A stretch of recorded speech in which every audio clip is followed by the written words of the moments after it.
I'm going to say this off the bat here. I believe at this point, Jake Lloyd, the person who played young Anakin in The Phantom Menace, I think he must be looking at this saying, why did I get so much abuse? Because I'm telling you, that performance in The Phantom Menace by him was so much better than what this kid is given as Leia. This kid as Leia is just annoying, abrupt, obtuse, aggressive. And then you see him and it's like, oh, he's just a fun-loving kid. I just don't get it. I always imagined her growing up on a paradise planet. Perfectly happy. Yeah. Had that princess vibe of being like, I'm going to get what I want though. Yeah. Which is what we do see in the originals. But it's nothing like this kid and the way that they've written this poor child. Yeah, because this kid's been done dirty. This kid has been given a script which isn't good, but she's also not good. She's not the best, but I feel like the script is really throwing me off because it's really nothing like I think anyone thought a young Leia would be like. The point is, Jake Lloyd, you deserve the props. You deserve respect. The big time respect, because I'm telling you, The Phantom Menace looks like genius filmmaking, writing, storytelling. It's one of my favorite Star Wars films of all time because of what George Lucas did with it. But this episode 2, Hey, NarendraTheComic here! NONSENSEI! Yes, so right now we're going to be doing our episode 2 review of Obi Wan Kenobi. Yes, we are late. It's just what we do very consistently. We're consistent at being inconsistent. It's a badge of honor that I wear, at least. I think so. Not so much. You just sometimes show up, sometimes don't. But this episode, it was all over the place. Okay, there was some good stuff. There were some standout moments. Yeah. Kuno Nanjiani. Actually, I was wrong. I was saying I don't want him in it. Because of how bad this has been so far, it turns out he was actually a ray of sunshine. Honestly, the moment he was introduced, from the first millisecond, I'm like, that man's not a Jedi. Yeah. And then as we get further along in the scene, it's, oh, he's a gremlin, he's a rat, he's leeching off these poor people. But he is helping them in the end. Yeah. He's just swindling them in the process. Yeah. So he's not an all bad guy. And then he ends up being good by the end, you know, trying to make up amends, all these things. Perfectly acceptable. You know what? The Grand Inquisitor, 10 out of 10. Yeah. I was loving him until they killed him. I was even loving... Oh, wow. Yeah, I can't even go off of the next point because you just said that. So, Grand Inquisitor gets killed. The problem is, he's alive. So he's not dead. Because he can't be dead. And this is the problem by introducing some of these characters.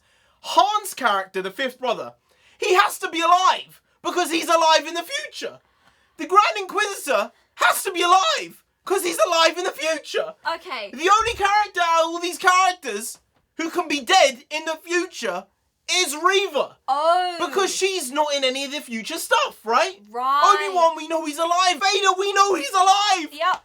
So what's going on where all these characters that we know are alive are in this story and we know cannot die? The great thing about Star Wars is the thing George wanted to put forward was consequences. When you look at episode 1, Qui-Gon dies. When you look at episode 2, Anakin's mum dies. Shmi Skywalker dies. When you look at episode 3, there's the whole Anakin thing, the Jedi Order falling apart, Mace Windu dying, Count Dooku dying. Padme dying. There's a lot of people dying in episode 3, episode 4. Ben Kenobi dies. Yeah. Episode 5, Han was supposed to die. Yeah. And then he didn't die. Episode 6, Palpatine dies. Vader dies. Anakin finally dies. So in all of these movies, someone important is dying. Yeah.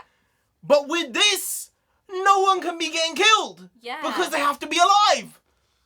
That's a problem, writing-wise. Right. For this 6-episode thing. That The is problem with the surprisingly short. sequels was that they decided to kill all the big players in each of the movies. Yeah. Right? So in each of the films, they killed one of the big 3. And it's like, you can't do that, really. Yeah. And it didn't help the story. It didn't help what they wanted to do. And they fucked it up. But with this, I did have hope. I really did. I didn't think Ewan McGregor would come back unless it was good enough. And some of this script writing and some of the direction is atrocious. So bad. I thought we were going to be done with the whole Leia's running away and an adult grown man or woman can't catch her. Somehow, Obi-Wan was within this distance of her and did not grab her. I'm gonna leave the frame for a second because he wasn't even this far out. He was even closer. He was this close. And you know what? He didn't have her permission to grab her. Oh, right. That's why. Man. That's why. It's all about permission. I can't. He's just trying to save her, given authority by her dad. I can't. It's honestly so bad, and I'm really sorry to say that Reva as a character, she's just angry. All we get from her right now is anger, and I have an axe to grind with Obi-Wan. That's it, right? My problem is that she's able to do things that we've never seen any other powerful Jedi do. She grabbed Kumail Nanjiani's non-Jedi character, held him, and read his mind. Now, I've been watching Clone Wars, see? Yeah. And I recently passed an episode with Cad Bane, where 3 of the most powerful Jedi in this universe at this time, which was Mace Windu, Yoda, and Obi-Wan. No, Mace Windu, Anakin, and Obi-Wan. Oh, forgive me, you're Yoda right. wasn't involved in You're this correct, shenanigans. You're correct. I remember it was the episode. Anakin and Obi-Wan were trying to force Cad Bane to tell them information. And none of them could read his mind. Yeah. They just had to pressure him into breaking himself. Right. Somehow, Reva can read minds, even though she's not a master. She didn't finish her Jedi training. No, she was a youngling. She was a youngling. Not even a Padawan. And yes, she's naturally talented, but you don't gain talent like that just like that. But the thing is, certain Jedi have certain Force abilities that they are in tune with and they are better at. Yoda has certain abilities. Mace Windu had certain abilities. Shatterpoint was one of his. Everyone has different aspects of the Force which they excel at. So maybe she has that aspect which is good for her, which is okay. I'm not going to say it's an awful idea, but it's not a great idea. But as well as this, Obi-Wan has a reveal that Anakin is alive. Now, he thought he'd done him in. He thought he'd cooked him, sizzled him on Mustafar. He thought it was finished. So from that point of view, I can understand why he's surprised that Anakin's alive. Even though, you know, some people would say, how could he not have sensed it? He's been secluded for 10 years. He's unaware. And he also, I buy it. He hasn't been using the Force or tapping into it. Yeah. That we saw when he was trying to make Leia float. It took him a lot of time. And I said this in episode 1. I said, Reva knows that Anakin is Vader. Yeah. And I didn't like that. I really didn't, because I think it gives her way too much information. Because anyone who knows Anakin is Vader gets deaded. There are very few people who know. I'm pretty sure it's just Grand Moff Tarkin and maybe Admiral Thrawn in terms of the general universe.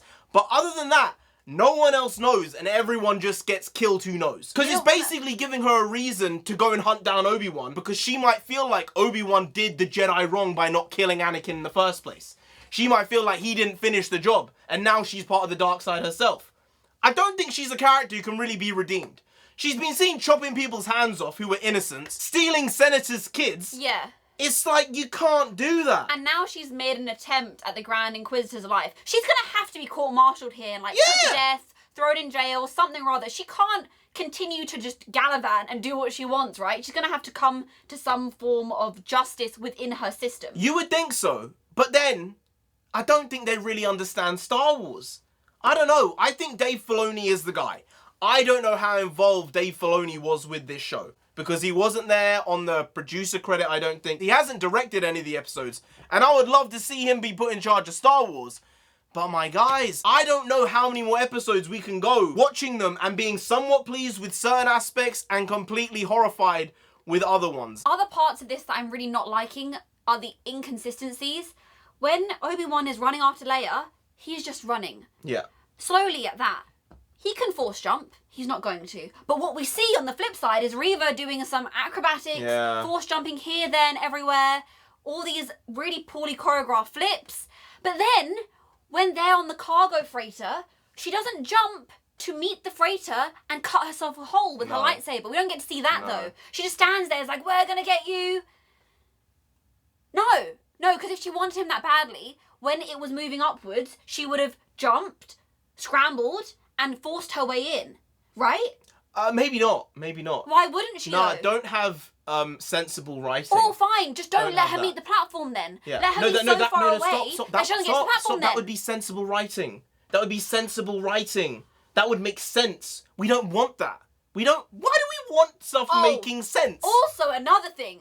When they're on the rooftops and people are shooting at Obi-Wan and young Leia, Reva looks up and is like, that must be Obi-Wan. Yeah, because on this criminal planet, there's no reason for shots to be fired. No, none. It can't be any other reason than the bounty you've put out, right? I'm going to make a prediction here. Yeah, go on. I see Leia running off again or being kidnapped again and Obi-Wan having to save her again. Her running off is so stupid, man. It's such a bad story point. It's like they're just doing it because they said we have nothing on the page, we can't think of anything, let's have her run away again and be, for some reason, unbelievably smart by patching together 9 different thought processes at the same time as a child. As a 10-year-old? To say, oh yeah.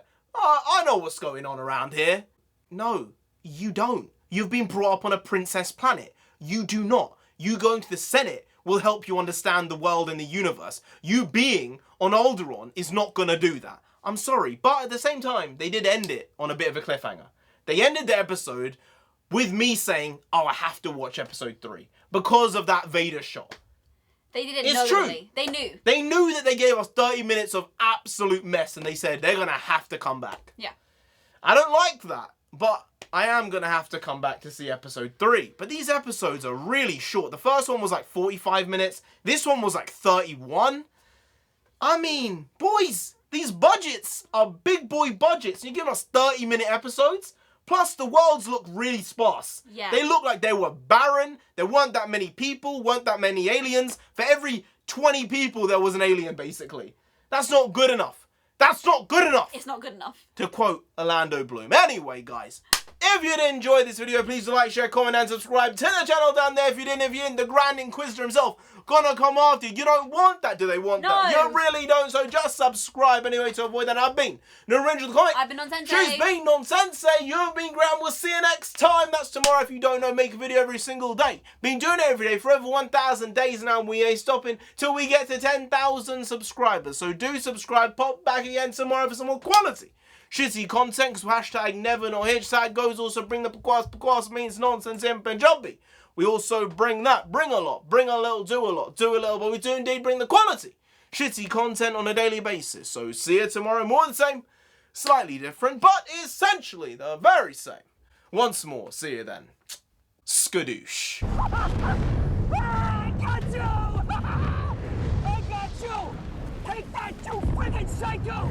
I got you!